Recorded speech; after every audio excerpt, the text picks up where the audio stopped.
ভাই এখনকার পোলাপাইনদের মুসলমানি দিলে টেরই পাওয়া যায় না না মানে হেরারে জাস্ট ডাক্তারের কাছে নিয়ে যায়, ডাক্তার ইনজেকশন মাইরা তার অস্ত্রোপচার করে তার মেশিন কাটটা দেয়, না মানে মুসলমানি করায়া দেয়। তাই খুব একটা বেশি ব্যথাও লাগে না, কেউ জানেও না, টেরও পায় না। বাট আমাদের সময় যখন আমরা রে মুসলমানি দিত রে ভাই মনে হইতো হেরা কোনো উৎসবে আইছে। মানে এলাকার দুধের বাচ্চা থেকে শুরু করে বুইরা দাদি পর্যন্ত সকল ধর্ম বর্ণ নির্বিশেষে একত্রিত আইয়া আমার মুসলমানি করানি দেখতো। মানে মান ইজ্জত কিছুই থাকতো না রে ভাই। তাও তো এখনকার ডাক্তার গুলা ভালো, কি সুন্দর বুঝায়া কয় বাবা এই তো কিচ্ছু হবে না, আর একটু এই তো শেষ ব্রেভ বয়। বাট আমাদের সময় ডাক্তার গুলারে দেখা ডাক্তার কম কষাই বেশি মনে হইতো যে মাঙ্গের নাতি আমার মেশিন না, আমার এই কাটতে আইছে হালার পুত। আর এখনকার পোলাপাইনদের তো কত কিছু দেখায় মুসলমানি দেওয়ানি লাগে, যে মুসলমানি করাইলে আমি তোমার সাইকেল দিমু, আইপ্যাড দিমু, ফোন দিমু, কত কি আইটেম। বাট আমার মামাই আমার 5 টাকার ডেইরি মিল্কের লোভ দেখায় মুসলমানি দেওয়াইছিল ভাই। আর আমি বুঝি না মুসলমানি যখন দেয় তখন আশেপাশের লোকজন এমন কি মনোযোগ দিয়া দেখা মজা পায় আল্লাহ জানে। না মানে আমি ব্যথায় চিল্লায় মরে যাইতাছি আর হালার পুত্রা একটার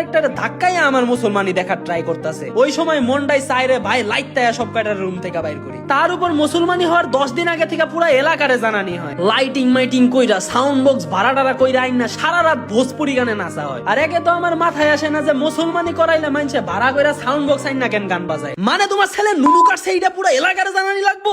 আসলে যার মুসলমানি হয় হে সারা এর কষ্ট কেউ বুঝান নাই রে ভাই। বেচারা যে 1 মাস ধরে লুঙ্গি হাতে ধরে হাঁটা লাগবো এটা কেউ দেখো না। সবাই তো খালি অনুষ্ঠান করার গিলার লাইগা পাগল, কিচ্ছু কর নাই রে ভাই। এই দুনিয়া বহুত স্বার্থপর। তোমাদের মুসলমানও যদি আমার মতন মান ইজ্জত মারা হইয়া থাকে তাইলে রে ভাই আমারে কমেন্টে জানাও। আর এইরকম ভিডিওর জন্য ফলো মারো।